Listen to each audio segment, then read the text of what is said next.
My name is Ethan Cole, and the day my phone rang, everything I thought I knew about my family was proven wrong. It was a quiet Tuesday morning. Nothing unusual. I was sitting at my small kitchen table, staring at a stack of unpaid bills, trying to figure out which one could wait and which one couldn't. That's when my phone buzzed. Unknown number. I almost ignored it. Honestly, I usually did, but something about that moment, I don't know. I picked it up. Hello? There was a short pause on the other end. Then a calm, professional voice spoke. Is this Ethan Cole? Yeah. Who's this? My name is Mr. Collins. I'm calling regarding your grandmother's estate. I frowned. My grandmother? I think you've got the wrong person. No, sir. Eleanor Cole. She passed away 3 days ago. For a second, I didn't say anything. Not because I didn't care, but because I hadn't heard that name in years. Years. I didn't know, I said quietly. I understand, he replied. However, you've been named in her will. I need you to come to my office today. I actually let out a small laugh. Look, you should probably call my parents. They handle that stuff. Another pause. They were present when the will was. Read. Something about his tone made my chest tighten. And, I asked, and you are the primary beneficiary. Silence filled the room. I tightened my grip on the phone. That's not possible, I said slowly, because I knew something he didn't. My parents had already made it clear. I wasn't getting anything. Not now. Not ever. I wasn't always the outsider in my family. There was a time when things were different. I was the quiet one growing up. The good kid. The one who followed rules, got decent grades, stayed out of trouble. My older brother, Ryan. He was the opposite. Confident, loud, always the center of attention. My parents loved that about him. They said he had drive. When I did something right, it was expected. When Ryan messed up, it was just part of growing up. I didn't think much of it back then, but looking back now, the difference was always there. It just took me years to understand what it meant. Everything changed when I turned 24. That was the day my father called me into the living room and said we needed to talk about my future. I remember that moment, clearly. My mother sitting quietly on the couch, arms folded. Ryan leaning back like he already knew what was coming. And my father, standing there like he had already made a decision. You're joining the business, he said, not asked. Said the family construction company, the one my grandfather had started, the one Ryan was already working in. I didn't even hesitate. I'm not doing that. The room went completely silent. My father slowly turned his head toward me. Excuse me? I said I'm not doing that. I repeated. I tried to explain. I really did. I told them I wanted to build something of my own. Something that was mine. Not just step into something that was already built. But they didn't hear that. All they heard was disobedience. You're throwing your life away, my mother said. No, I replied calmly. I'm choosing it. That was the moment everything broke. A week later, my father gave me a choice. Join the business or leave. No support, no backup, no second chances. I thought he was bluffing. He wasn't. And just like that, I was on my own. The years that followed weren't easy. People talk about independence like it's freedom, but they never talk about how heavy it feels when you have nothing to fall back on. I worked wherever I could. Delivery jobs, warehouse shifts, late nights in stores I didn't care about. Some months I barely made rent. Meanwhile, back home, Ryan was becoming exactly what my parents wanted. At least that's what they kept saying. He's doing amazing. He's leading projects now. He's making us proud. And me? I slowly stopped existing to them. The last time I saw my family was 3 years ago. I don't even know why I went back. Maybe I thought something had changed. Maybe I just missed having a family. Dinner started normal, awkward, but normal. Then Ryan started asking questions. You still doing random jobs? He said, smirking. I ignored him. Big mistake. Because my father didn't. "You've had enough time to prove yourself," he said. I looked at him. And you've failed. Just like that. No hesitation. No emotion. Just judgment. I turned to my mother, hoping she'd say something. She didn't. That hurt more than anything. Then my father said something I'll never forget. "If you think you're getting anything from this family after we're gone, you're mistaken." Ryan let out a small laugh. "Everything we built goes to the one who stayed," my father continued. "The one who didn't walk away. Ryan, not me. Don't expect an inheritance," he said, "because you won't get one." I stood up, not angry, not shouting, just done. "Understood," I said quietly, and I walked out. So when that lawyer told me I was the primary beneficiary, you understand why I didn't believe him. It didn't make sense. It couldn't be real. But then he said something that made everything feel different. "You should come today," he said. "Why?" I asked, a pause. Then he replied, "Because your parents are not happy about this." I looked around my small apartment, the cracked walls, the unpaid bills, the life I had struggled to build alone. And for the first time in years, I felt something dangerous. Hope. But right behind it was doubt. Because nothing in my life had ever come easy, and something this big, there had to be a catch. There always is. I didn't waste much time after that call. I changed my shirt, grabbed my keys, and stepped out of my apartment like I was walking into something I didn't fully understand, but couldn't ignore. The drive to the lawyer's office felt longer than it actually was. Every red light felt like it was holding me back. Every thought in my head kept repeating the same question. Why me? Because nothing about this made sense. Not after everything that had happened.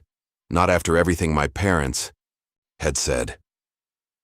By the time I pulled into the parking lot, my hands were slightly shaking, not from fear, but from anticipation. The office building was exactly what you'd expect. Quiet, polished, cold. The kind of place where every step echoes just a little too loudly. I walked in, gave my name at the front desk, and within a minute, I was being led down a long hallway. Every door we passed felt heavy, important, final. Then we stopped. "Mr. Collins is expecting you," the receptionist said with a polite smile. I nodded and stepped inside. He was sitting behind a large wooden desk, older man, late 50s, maybe early 60s, calm face, sharp eyes, the kind of person who notices everything, but doesn't say much unless he needs to. "You must be Ethan," he said, standing up and extending his hand. I shook it. "Yeah, please sit." I sat across from him trying to read his expression, but he was good, too good, no emotion. No clues, just professional. "I assume you're confused," he said. "That's one way to put it," I replied. He nodded slightly, like he expected that answer. "Before we begin," he continued, "there are a few things you should know." Something about the way he said that made my chest tighten again. "Your grandmother's estate is substantial." I frowned. How substantial? He opened a file and glanced down for a moment. Then he looked back at me. Approximately $2.5 million in liquid and property assets. For a second, I thought I heard him wrong. "Say that again." $2.5 million, he repeated calmly. The room went completely silent. I leaned back in my chair trying to process that number, because it didn't just sound big, it sounded impossible. My parents. I started, then stopped. He finished the sentence for me. "Were not named as primary beneficiaries." Of course they weren't. That explained his tone on the phone. "They're here, aren't they?" I asked. He didn't answer immediately, just looked at me, then nodded. "Yes." My stomach dropped. I wasn't ready for that. Not yet. But before, I could say anything else. The door behind me opened, and I didn't even need to turn around to know who it was. I could feel it. That same heavy energy, that same tension I hadn't felt in years.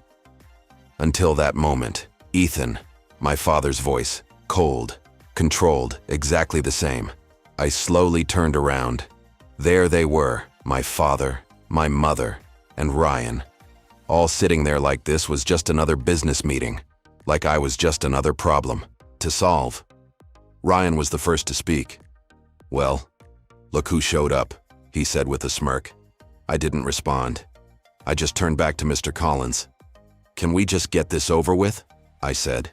He gave a small nod. Of course. He opened the file fully this time. "Eleanor Cole's final will was signed and verified 6 months before her passing," he began. "She was of sound mind and all legal protocols were followed." My father shifted slightly in his seat.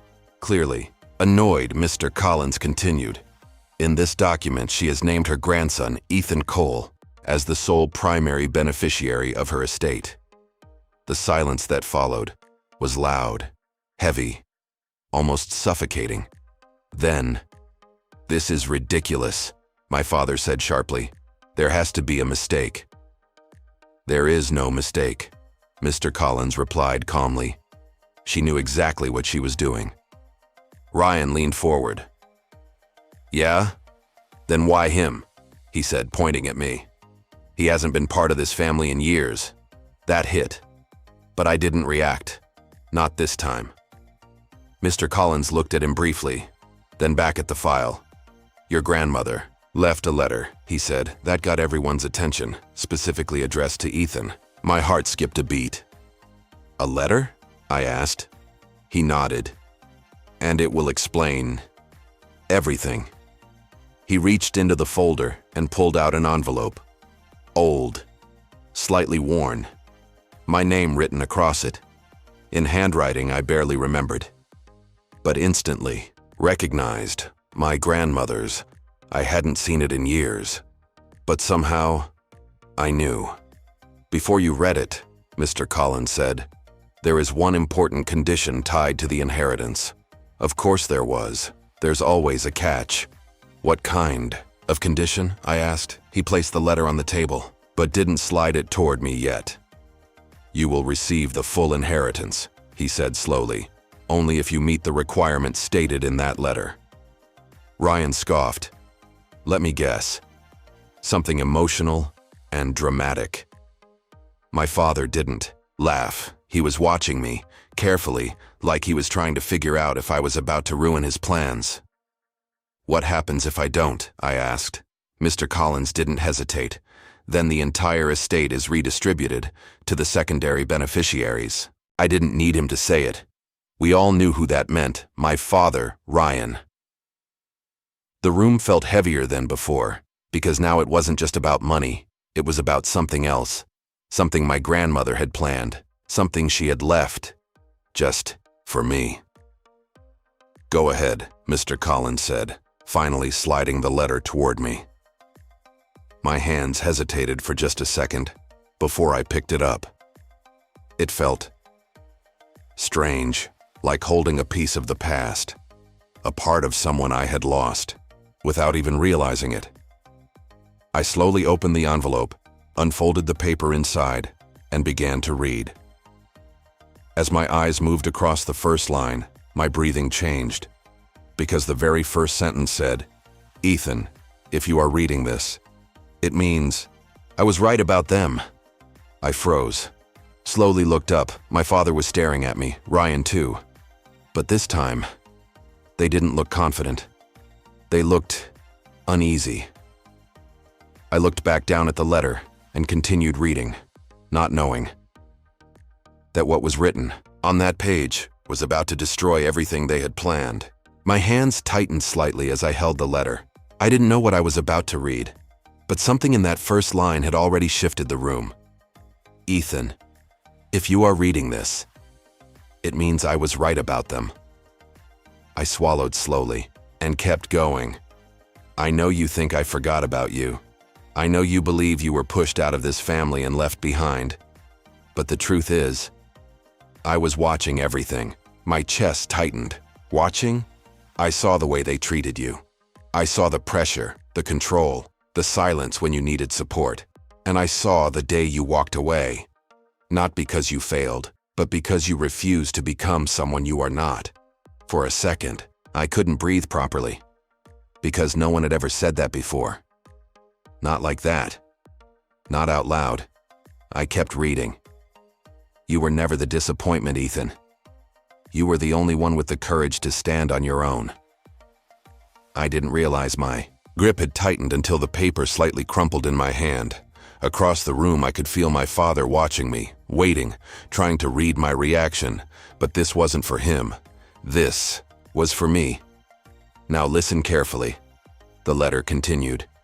Because what I am about to tell you is the reason I made this decision.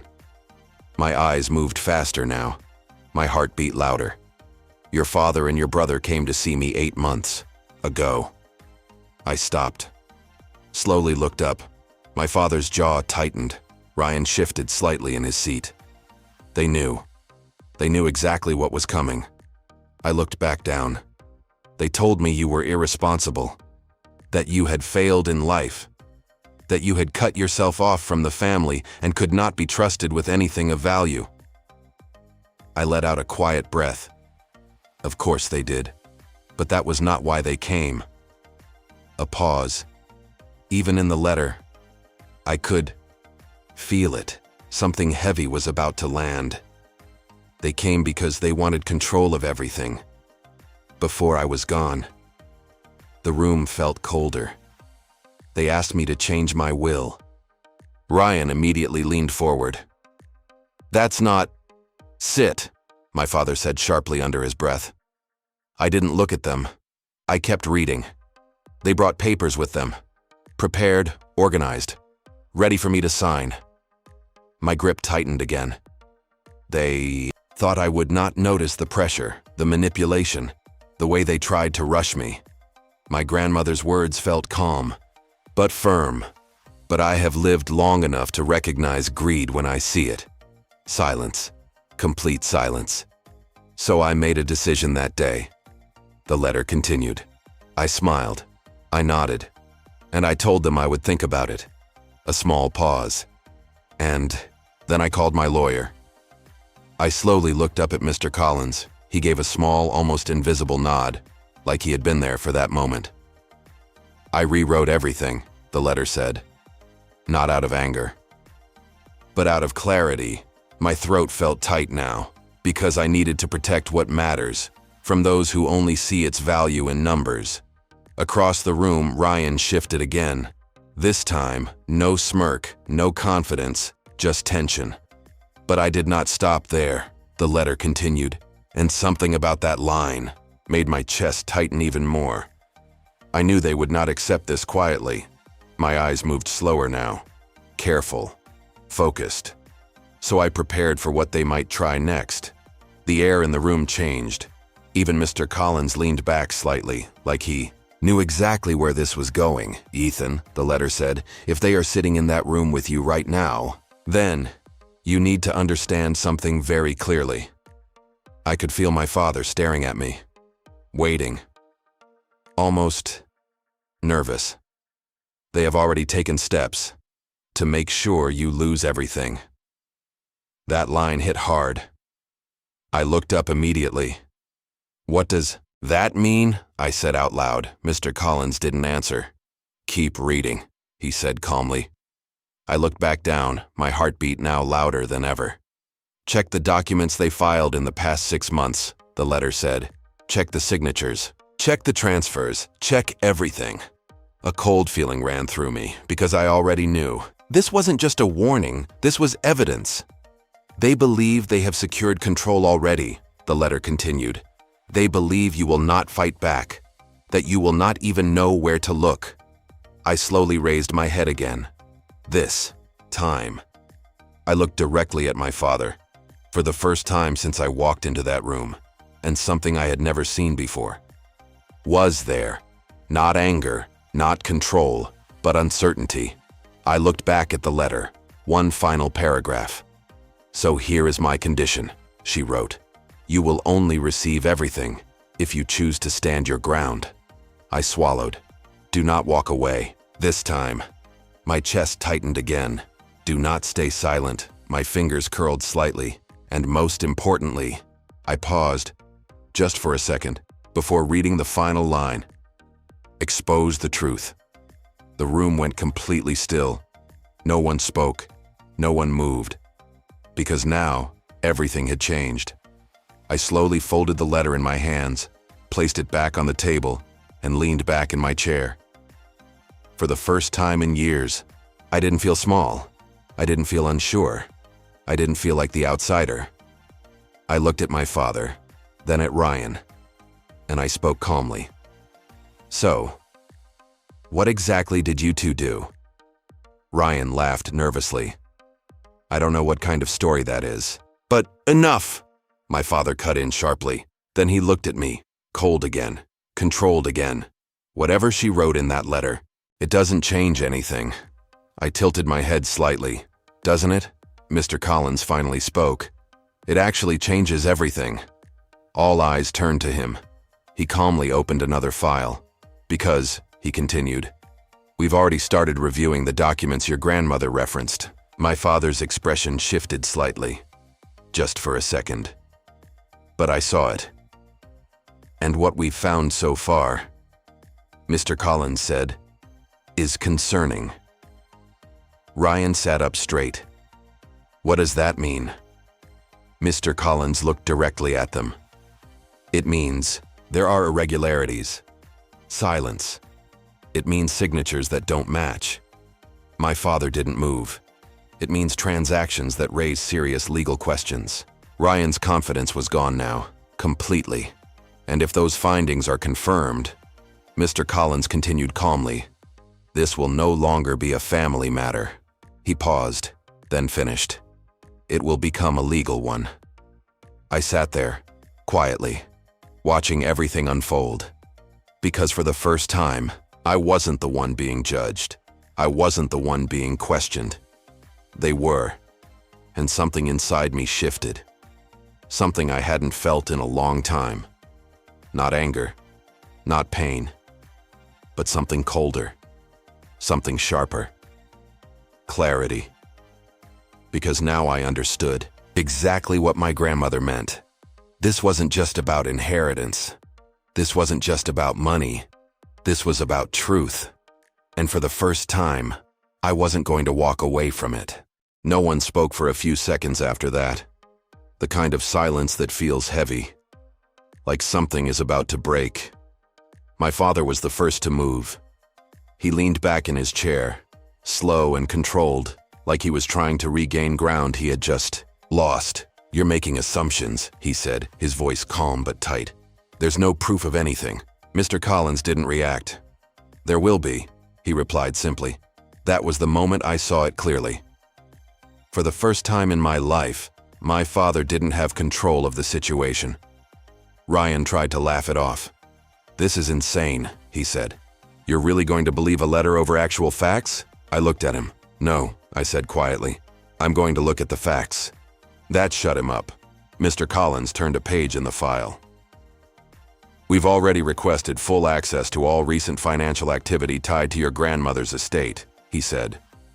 My father's jaw tightened slightly. And? He asked. And we've identified multiple transfers that were authorized under questionable circumstances. Ryan leaned forward again. What does that even mean? It means, Mr. Collins said calmly, that money was moved without proper verification. The room went cold again. I didn't say anything. I just sat there, watching them. Because now, every reaction mattered, every small movement, every hesitation, and they were both starting to show it. My father finally looked at me again. This is going nowhere, he said. Whatever you think you found, it won't hold. I tilted my head slightly. Then you've got nothing to worry about, I replied. That hit harder than anything else I could have said, because for once, I wasn't defending myself. I was letting them explain, and they didn't have anything solid to stand on. Mr. Collins closed the file gently. At this point, he said, I would strongly recommend cooperation. Ryan scoffed. With what? There's nothing to cooperate about. Mr. Collins looked directly at him. There will be a formal investigation. That word landed hard. Investigation. You could feel it settle in the room like weight. My mother finally spoke. For the first time since I walked in, "This has gone too far," she said quietly. Her voice wasn't angry. It wasn't cold. It sounded nervous, and that surprised me, because she had always been silent, but never uncertain. My father stood up. Slow, measured. "This conversation is over," he said. "We'll handle this properly." He looked at me. "You don't understand what you're getting into." I met his eyes, for the first time, without hesitation. "No," I said calmly. "I think I finally do." They left the room shortly after that. Ryan walked out first, avoiding eye contact. My mother followed, quieter than I had ever seen her. And my father, he paused at the door for a second, like he wanted to say something, but didn't. Then he walked out. The door closed behind them, and just like that, the pressure in the room disappeared. I leaned back in my chair and let out a slow breath. "That escalated quickly," I said. Mr. Collins gave a small nod. "It was always going to." I looked at him. "So what happens now?" He folded his hands on the desk. "Now, we follow through." He explained everything step by step. The document checks, the financial reviews, the legal process that would begin if anything illegal was confirmed. It wasn't fast, it wasn't dramatic, but it was precise, and that's what mattered. "They were counting on one thing," he said. "What?" I asked. "That you wouldn't fight back." I let out a quiet breath. "Yeah, that sounds about right." He leaned slightly forward. "But you have something they didn't expect." I looked at him. "What's that?" "Time and evidence." That word again, evidence. It stayed in my head the entire drive home, because now everything made sense. The letter, the warning, the condition. My grandmother didn't just leave me money, she left me a choice. Walk away, like before, or stand and face it. That night I sat in my apartment with the letter in front of me, reading it again, slower this time, carefully, looking at every line like it meant something more. Because it did. Check the documents. Check. The signatures. Check everything. I leaned back and stared at the ceiling. Because suddenly, I remembered something. Something small. Something I hadn't thought about in years. A visit. About a year ago. My father had called me out of nowhere. Said he needed my signature on something. "Just paperwork," he said. "Nothing important." I almost didn't go. But I did. Big mistake. I remembered sitting at that table, signing a few pages without really reading them. Because I didn't care. Because I thought it didn't matter. I sat up straight, my heart beating faster now. Because what? If that's where it started? The next morning I went straight back to Mr. Collins' office. "I think they used my signature," I said as soon as I walked in. He looked at me carefully. "Explain." I told him everything. The visit, the papers, the casual way it all happened. He didn't interrupt, didn't react, just listened. When I finished, he nodded slowly. That would explain a lot. My chest tightened. "So they used me?" He held my gaze. "It's possible." That word again. Possible. But this time, it didn't feel uncertain. It felt real. "If that's true," he continued, "then this becomes much more serious." "How? Serious?" I asked. He didn't hesitate. "Very." And that's when it hit me. This wasn't just about inheritance anymore. This wasn't just about money. They didn't just try to cut me out. They tried to use me. I sat there, quiet for a moment, letting that sink in. Then I asked the one question that mattered. What do we do next? Mr. Collins leaned back slightly, his tone calm, controlled, but firm. "We prove it." And for the first time, I didn't feel unsure. I didn't feel like backing away, because now, this wasn't just about what they took. It was about what they tried to turn me into, and I wasn't going to let that stand. The investigation didn't happen overnight. It wasn't loud. It wasn't dramatic. It was slow, quiet, and precise. Exactly the way truth usually is. Days turned into weeks, and every few days, I would get a call from Mr. Collins. Short updates, careful words. But each time, the picture became clearer, and worse. The signatures didn't match. Not perfectly, close enough to pass at a glance, but not under scrutiny. The financial transfers? Authorized using documents that had been signed during that visit I barely remembered. The visit I thought meant nothing. It didn't take long to understand what they had done. They hadn't just tried to remove me from the inheritance. They had tried to use my name, my signature, to quietly move control before anyone noticed. One evening, Mr. Collins called me again. His tone was different this time. More final. "We're moving forward," he said. "With what?" I asked. "With everything." That meant legal action. Full review. Formal charges if necessary. I sat there after the call ended, just staring at the wall. Because even though I knew this was coming, a part of me still didn't expect it to go this far. But they did. Not me. They chose this. A few days later, I got another call. This time, from my mother. I stared at the phone for a long moment before answering. "Hello?" Her voice was softer than I remembered. "Ethan, we need to talk." Of course we did. We met at a small cafe, neutral ground, quiet, uncomfortable. She was already sitting when I walked in, and for the first time in my life, she didn't look composed. She looked tired. "You shouldn't have taken it this far," she said after a few seconds. No greeting, no apology. Just that. I pulled out the chair and sat across from her.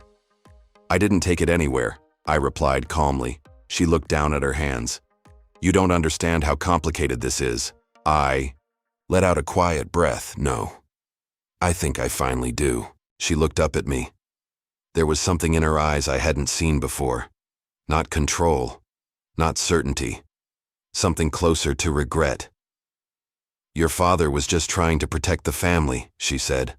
I almost laughed. "By forging documents?" I asked. She didn't answer. "By using my signature?" I continued. Still nothing. "That's not protection," I said quietly. "That's manipulation." She closed her eyes for a moment, like she didn't want to hear it. Or maybe, like she already knew. It was true. "You could stop this," she said softly. "There's still time." I leaned back slightly, looked at her carefully. Because this moment mattered, more than anything else. 3 years ago, I would have said yes. I would have walked away. I would have stayed quiet, just to keep the peace. But not anymore.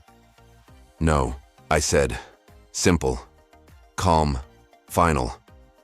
Her shoulders dropped slightly, like something inside her had just given up. "This will destroy everything," she whispered. I nodded. "Yeah," I said. "It already did." That was the last real conversation we had. After that, things moved quickly. The evidence was solid, clear, undeniable. The case didn't become loud or public like in movies, but it didn't need to, because truth doesn't need noise, it just needs proof. My father faced charges related to fraud and document manipulation. Ryan, he wasn't as deeply involved, but he knew, and that was enough to pull him down with it. The business they had built started to fall apart. Not all at once, but piece by piece. Clients pulled back. Partnerships ended. Trust disappeared. And just like that, everything they tried to protect was gone. I didn't celebrate. I didn't feel victorious. Because this wasn't revenge the way people imagine it. There was no moment of cheering, no dramatic satisfaction, just quiet. A few weeks later, everything was finalized. The inheritance, the assets, the properties, all of it transferred legally, clean, untouched.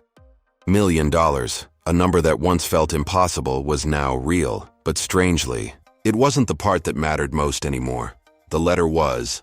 I kept it, folded carefully, placed somewhere safe. Because that letter did something no amount of money ever could. It gave me clarity.